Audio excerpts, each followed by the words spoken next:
Señor reina, se vistió de majestad. El Señor se vistió, se ciñó de fortaleza. Afirmó el mundo, y no se moverá. Salmo 93:1. Bienvenido al estudio, el libro de Salmos. Presentamos la lección de Escuela Sabática 2024. Primer trimestre. Para el sábado 20 de enero del 2024. Lección 3. El Señor reina. Bosquejo de la lección. Dale me gusta, suscríbete y comparte el estudio. El culto de Israel era anicónico, es decir, carecía completamente de imágenes de Dios, ya que estaba basado en el mandamiento que prohíbe las imágenes esculpidas, Éxodo 24:6. Quizá deberíamos dejar que Dios se presente por sí mismo en vez de imaginarlo a nuestra imagen y semejanza. El libro de Salmos está lleno de metáforas con las que Dios se ha revelado para ayudarnos a comprenderlo. Estas representaciones responden a la necesidad humana de ver, ayudándonos a visualizar lo invisible. Señalando el hecho de que las imágenes a menudo comunican ideas mejor que las palabras. Un estudio de las metáforas divinas en Salmos revela que existen más de 500 casos de discurso metafórico sobre Dios, que pueden dividirse en 17 categorías principales de la siguiente manera. Forma física de Dios un 29%. Dios del cielo, creador, un 18%. Rey un 10%.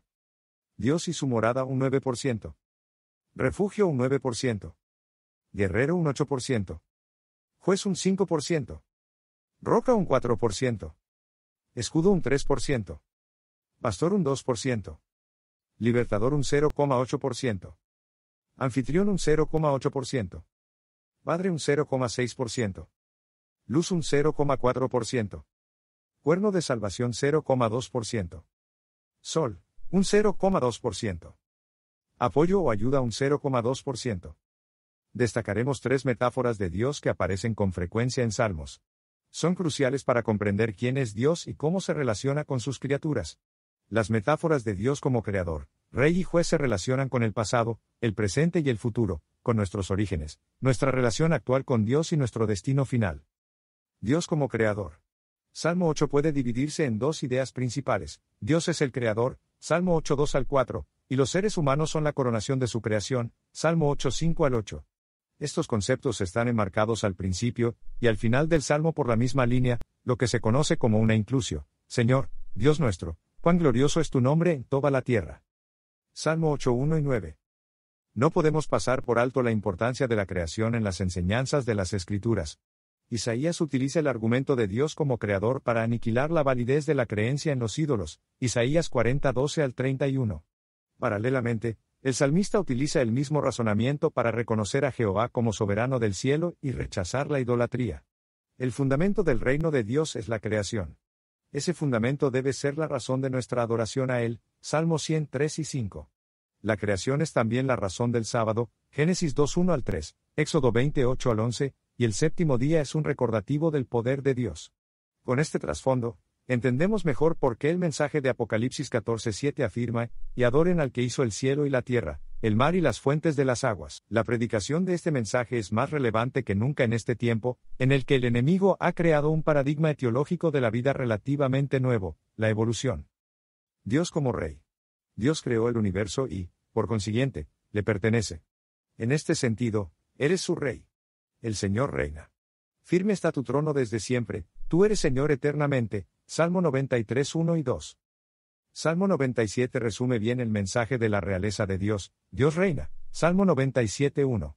Muchos salmos exaltan a Dios como Rey, Salmos 47, 93, 95-99. Elementos dramáticos como las nubes, las tinieblas, el fuego, los relámpagos, la tierra, las montañas y los cielos rodean a Dios, Salmo 97 2-6. Estos fenómenos meteorológicos y esplendores geológicos retratan la grandeza del Rey de Reyes, quien inspira nuestro temor y reverencia. En Salmo 97:7, se condena la vergüenza de la idolatría en contraste con la superioridad de adorar a Dios. Los hijos de Dios lo alaban, y se regocijan en los justos juicios de su gobierno, Salmo 97:8 y 9. El amor a Dios los inspira para que aborrezcan el mal, Salmo 97:10. Además el Señor preserva y libera a su pueblo de la mano de los impíos. Estas razones son motivo suficiente para alegrarse y darle gracias, Salmo 97 11 y 12. Dios como Rey. Él es la fuente de la paz y la confianza de sus hijos. Poderoso es el Rey, ama la justicia. Tú estableces la rectitud, has hecho en Jacob juicio y justicia, Salmo 99:4. Porque Dios es el Rey sobre toda la tierra, debemos alegrarnos y cantar con inteligencia. Salmo 47:7. Ver también versos 1 al 6. Dios como juez. El Señor es juez porque es Rey. En el antiguo Israel, el monarca dictaba el veredicto en juicios y asuntos judiciales, como David en el segundo libro de Samuel 14:1 al 23 y Salomón en segundo libro de Reyes 3:16 al 28. De esta manera, la idea de un rey juez era una noción familiar para el pueblo de aquella época. Cuando escuchaban a los salmistas entonar sus melodías acerca del Señor como juez, captaban fácilmente el concepto. Salmo 75 afirma que Dios, nuestro juez, juzgará rectamente. Salmo 75:2. Por lo tanto, no debemos temer su obra como juez, a menos que estemos del lado del mal. Viene a juzgar la tierra. Juzgará al mundo con justicia y a los pueblos con su verdad. Salmo 96:13.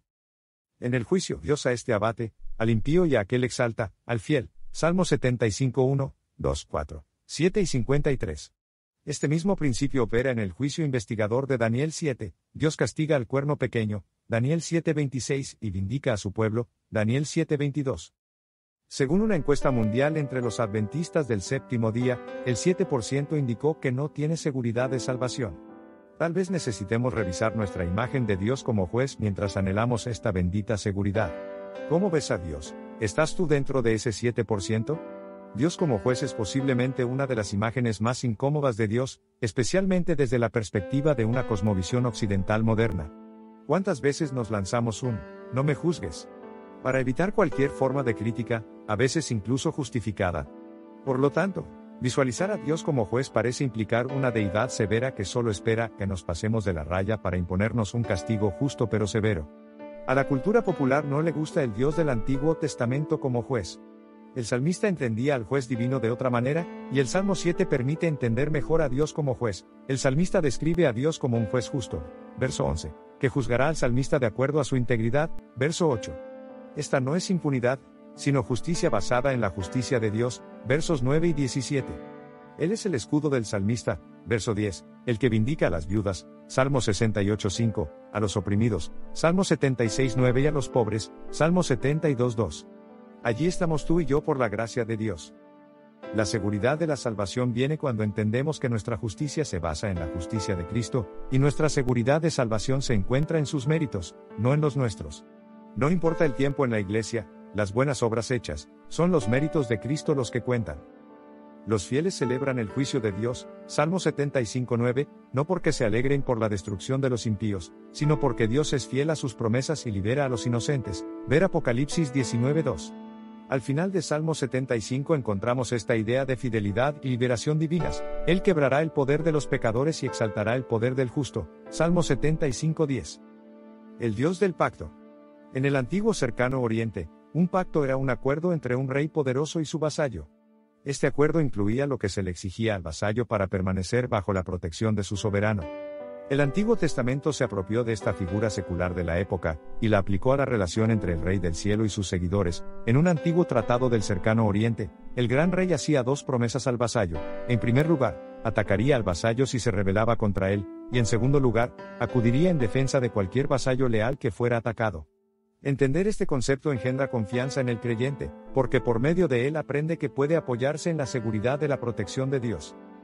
Dentro de este contexto, el Salterio describe a Jehová como guerrero. Salmo 7 es una oración antes de la batalla, en la que el salmista pide la intervención de Dios en favor de su pueblo. Salmo 7, 1 y 2. El salmista también reclama la protección de Dios y pide la destrucción de sus enemigos. Salmo 7, 4 al 9. Dios es la defensa del salmista. Salmo 7:10, mediante la idea de un castillo o un escudo. Se describe a Dios, el guerrero divino, portando una espada, un arco y flechas, armas de muerte. Salmo 7:12. El Dios de la ley. Puesto que Dios es un soberano justo, se acuerda siempre de su pacto, de la palabra que mandó para 1000 generaciones. Salmo 105:8. La base del pacto es la ley. Por lo tanto, no es coincidencia que uno de los temas principales del libro de Salmos sean los mandatos del Señor. Ver Salmo 1. De hecho, el salmo y capítulo más largo de la Biblia, Salmo 119, se centra íntegramente en la Torá, o ley. La visión que tienen los salmistas de la ley de Dios difiere de la idea común que prevalece en muchos círculos hoy en día. Una idea que sostiene que la ley divina es un conjunto de normas rígidas que debemos obedecer estrictamente, o sufriremos un duro castigo como consecuencia de violar cualquiera de sus preceptos. A propósito de la ley, David afirma que los testimonios del Señor convierten el alma, hacen sabio al sencillo, la ley alegra el corazón e ilumina los ojos, Salmo 19, 7 al 10. ¿Cuántos de nosotros podemos decir lo mismo de los códigos y las leyes de nuestros países? En la relación de pacto, los mandamientos son directrices que iluminan nuestro entendimiento, y nos permiten disfrutar de una relación profunda con nuestro Creador, Rey y Juez. La Torá está más vinculada a la idea de enseñanza que a la de disposiciones. Esa es la razón por la que el Salterio describe los estatutos de Dios como tesoros de valor incalculable, que son más deseables que el oro, más que el oro muy afinado, más dulces que la miel del panal, Salmo 19:10. Estar bajo el pacto de Dios significa disfrutar de una estrecha relación con la deidad. Qué fascinante es comprender el grado de vinculación que existe entre los 5 temas teológicos que hemos estudiado esta semana. Esta cadena temática comienza con la afirmación de Dios como creador, y se apoya en ella. Negar esta verdad básica es rechazar el derecho de Dios como gobernante de este mundo y juez soberano de todo ser humano. Por ende, si Dios no fuera el juez de todos, entonces cualquiera podría hacer lo que mejor le pareciera. No habría ninguna ley eterna que obedecer. No habría absolutos. Es triste decirlo, pero estamos inundados por esta filosofía todos los días. Incluso algunos cristianos son presa de su pernicioso sofisma. Por esta razón, nuestra lección de esta semana es muy importante para nuestra familia, nuestros jóvenes y los miembros de la Iglesia. Reconocer al Señor como nuestro Hacedor nos llevará a aceptar su señorío en nuestra vida, y su derecho a guiarnos y reprendernos cuando sea necesario. Después de todo, Él es nuestro juez. Nuestro Creador quiere tener una relación de alianza amorosa con nosotros. La Biblia nos promete que obedecerlo y caminar con Él será una experiencia dulce y reconfortante. Más que de peticiones y quejas, debemos llenar de alabanzas nuestras oraciones a nuestro Rey y Juez. Además, nuestro trabajo diario será más fácil de soportar, y nuestra vida devocional más feliz, cuando estemos en una relación de pacto con el Dios de los cielos. Dios te bendiga.